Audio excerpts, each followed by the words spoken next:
Selamat pagi, sahabat di Forex. Selamat datang di Analisa Market di hari Jumat tanggal 25 Oktober 2024. Selamat pagi, Bu Sandi. Selamat pagi, Pandu. Sudah sehat, Bu? Masih agak sedikit apa bindeng suaranya. Oke, tapi untuk Analisa Market tetap semangat ya. Untuk Tetap, teman-teman kita Pak. di luar sana yang mau trading di akhir minggu ini nih. Ya, Ya. sepertinya pergerakan market cukup volatile ya akhir-akhir ini, Bu. Mm-mm. Jadi kita sempat eh, off ya, Pak. Kemarin kita nggak bikin video, tapi di Ya, video terakhir saya sudah sampaikan gold akan potensi ke 2750 dan kemarin memang ke 50 lebih sedikit, terus kemudian dia baru terkoreksi turun lagi, ya kan? Dan sekarang dalam posisi range yang sideways menurut saya. sideways ya. Ya. Oke, kita langsung masuk ke chart ya, Bu ya. Iya, langsung aja, Pak. Ya, untuk XAU, USD, time frame daily. Koreksi ya, sudah mulai koreksi sepertinya. Iya, mulai koreksi dan tapi sekarang bergeraknya itu sudah di area 2700-an, Pak. Kita Ya. sudah tidak melihat 2500 ya, terlalu jauh. Yang Hmm, terendah itu mungkin di sekitar 2650 kalau kita ngomong range panjangnya, tapi kita sudah nggak melihat 2500. Jadi betul. saya ingin sampaikan, karena kemarin juga ada yang tanya bagaimana nasib sel saya yang di area 2400, 2300. Nah, itu yang saya juga bingung bagaimana nasibnya ya. Karena Ya. saya pun melihatnya ini masih potensi bakal naik lagi karena kita masih tunggu satu berita fundamental ya, Hmm, penurunan suku bunga sekali lagi yang rencananya di sekitar 25 basis poin di bulan ya, depan rencananya. ya. Kemudian tensi perang antara Israel-Iran juga masih panas sampai dengan hari ini. Hmm, Jadi ini masih mungkin memicu harga emas kembali naik. Oke. Dan juga dua Nah, minggu lagi mm, sepertinya pemilu Amerika ya. 2 minggu ya lagi. betul. Hmm, Pemilu Amerika ini biasanya US dollar atau mata uang sebuah negara itu biasanya melemah. Karena apa? Karena biasanya investor ini masih wait and see ya. hmm, Siapa yang akan terpilih nantinya, terus kebijakan apa yang akan dikeluarkan. Jadi investor lebih menarik diri dulu, mereka hmm. wait and see sehingga mata uang dari negara yang melakukan pemilu itu biasanya cenderung untuk melemah seperti itu. Oke. Kalau US Nah, dollar melemah, otomatis goldnya akan menguat. oke. Nah, untuk pergerakan XAU hari ini bagaimana, Bu? Kira-kira? Oke, kalau saya lihat di daily ya Pak, ini sudah ada berapa 5 candle yang mulai konsolidasi atau membuat base ya. Ya. Ini artinya para investor masih menunggu juga apakah mereka akan memecahkan rekor harga baru jika break 2750 atau dia akan Hmm, koreksi lebih dalam lagi. Menurut saya kalau koreksi Pak, itu di tengah-tengah antara R3 periode sebelumnya sampai R2 periode sebelumnya. Jadi di all time high yang hmm. sebelumnya. Nah, di situ Ini di ya. berapa Pak? Iya, Ada sini sekitar 2685. ya. Jadi terdekat kalaupun koreksi itu sampai dengan 2685 ya. Ya. Kemungkinan nah di situ baru kita lihat nanti seperti apa. Apakah dia akan meneruskan koreksi turun ataukah justru di situ dia akan mantul untuk naik. Itu koreksi terjauh menurut saya. Tapi Hmm. kalau kita ngomong terendah itu ya di base yang 4 candle. Nah, di situ Pak. Betul. Ya, sekitar Di situ 2708. 700-an ya. Ya, Ya. 2708. Di sekitar 2700-an lah ya, 2700 di situ Hmm. kalau nggak break ke bawah dia ngejar 2680-an dia akan balik ke atas. Nah, target terdekatnya jika dia break ke 2750 itu ke 2780. Sekitar ini 2780 ya, area sini. itu area mediumnya ya. Nah, setelah itu baru 2811 yang sudah Hmm, kita prediksi di minggu yang lalu.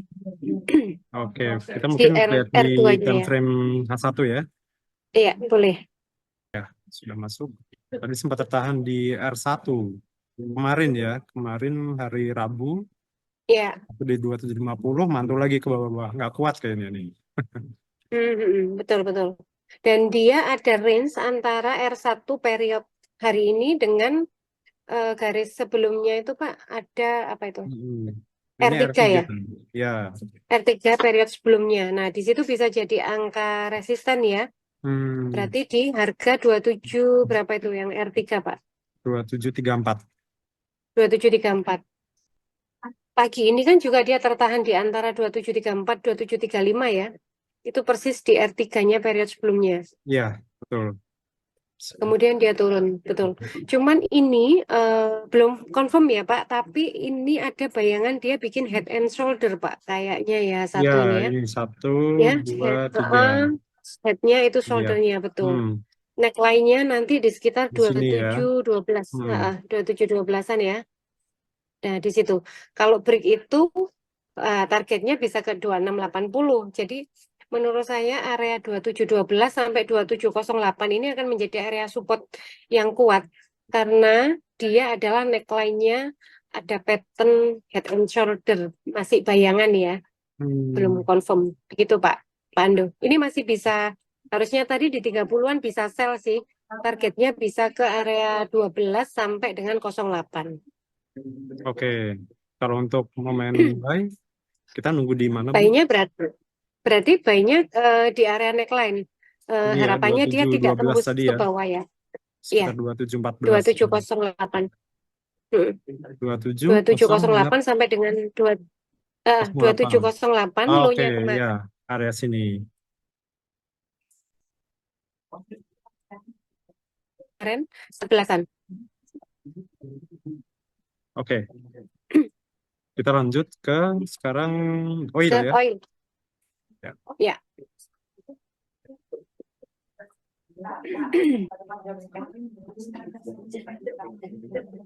Oke, kita sekarang masuk ke oil. Ya, oil daily ya Pak. Oil Enggak, ini ini masih, pivotnya terlalu banyak nih, saya kurangi Bu ya. iya, Dua 5 aja ya. mungkin. Nah, Oke, dan 2. dia. Yes. Nah, itulah Pak. Kenapa indikator itu tidak boleh terlalu banyak di apa namanya catnya kita di gambar Hmm. grafiknya kita itu malah bikin rusuh menurut saya. Jadi mending Ya. apa namanya indikator itu satu dua cukup lah. Kalau saya Hmm. cukup di pivot point sama bantuan RSI ya harusnya udah cukup. Ya. Oke, ini oil Sedang turun ya, dia kayaknya mengejar pivot ini sedang kayaknya. pivot ya Pak. Di Pivotnya harga di berapa Pak pivotnya? 69,3. 69,3. Bisa Hmm. buy di 69,3 menurut saya untuk oil ya. Harapannya Hmm. adalah ketika dia berada di pivot dia akan balik mantul lagi ke atas gitu. Dan Oke. seperti kita sampaikan sebelumnya harga 70 ini harga ideal untuk di buy untuk oil ya. Oh, oke. Kita masuk ke Oke. H1 ya. H1 aja langsung Pak.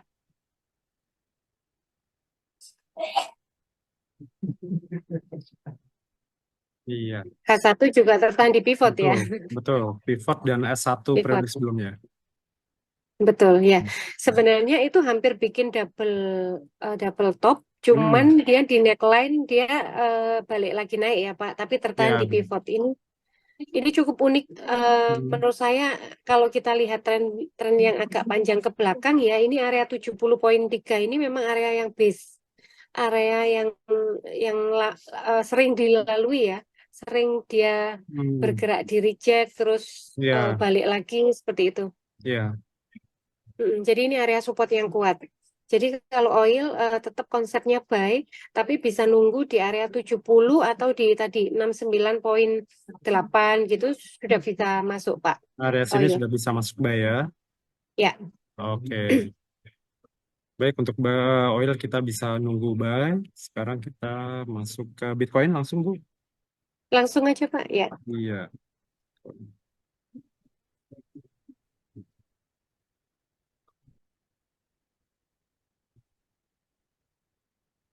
Bitcoin Bitcoin ini yang sudah masuk kebingungan sell di nih atas. kayaknya ya. Sudah naik. Ya. Kita bisa sell sekarang kayaknya. Bisa sell. Ya. Hmm, Jadi menurut saya Bitcoin ini sedang berusaha untuk didorong naik, tapi ini memang diresisten. Menurut saya ini bisa bisa saja ini akumulasi ya Pak di atas, baru nanti dia orang atau investor rame-rame akan sell atau kalau yang sudah buy itu take profit di area ini 6869. Jadi menurut hmm, saya Bitcoin di area ini sell, tetap oke. sell. Karena sudah cukup tinggi ini dan Mm-mm. R1 ya, R1 Yes. saat ini. Tertahan di R1, kalau kita Hmm. tarik garis juga dia berada di itu kan garis sideways ya Pak. Kalau kita kecilin Ya, dia berada di garis, nah tuh dia berada di garis trendline yang atas yang betul. resisten. Jadi waktunya sell sih menurut saya. Oke. Bisa ambil profit mungkin daerah sini ya, area pivot ini kita Ya, profit. ya, betul. Oke, masuk ke satu. S1.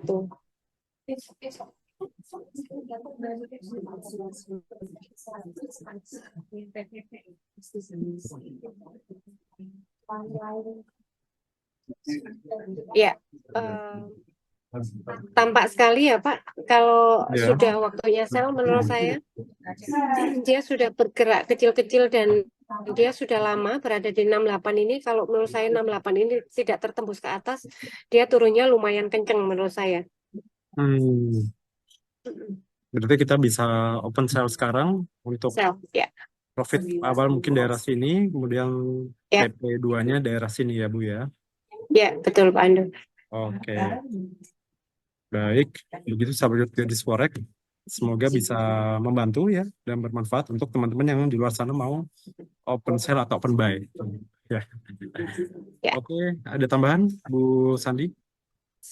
Eh, kayaknya cukup Pandu. Oh, mungkin ini aja sih saran untuk sahabat gadis forex ya kalau mau bertransaksi. Tadi sebenarnya sudah kita singgung, boleh pakai bantuan indikator, tapi jangan terlalu banyak ya, karena Hmm, menurut saya itu akan jadi absurd ya.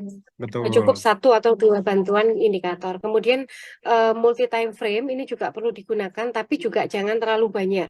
Mungkin Hmm, kita pakai referensi mulai dari daily, H4 sama H1 gitu ya, atau kalau H1-nya dihilangin karena mau pendek-pendek misalnya M15 gitu. hmm, Itu boleh. Jangan pakai mulai dari M1, M5, M15 semua dipakai. Itu hmm. membuat kita juga akan absurd gitu kan. Kita Ya, ngambil posisi di M5 tapi kita nanti keluarnya atau ketika floating kita nggak bisa ngambil. Itu aja sih Pak Ando sarannya. oke. Terima kasih Bu Sandi.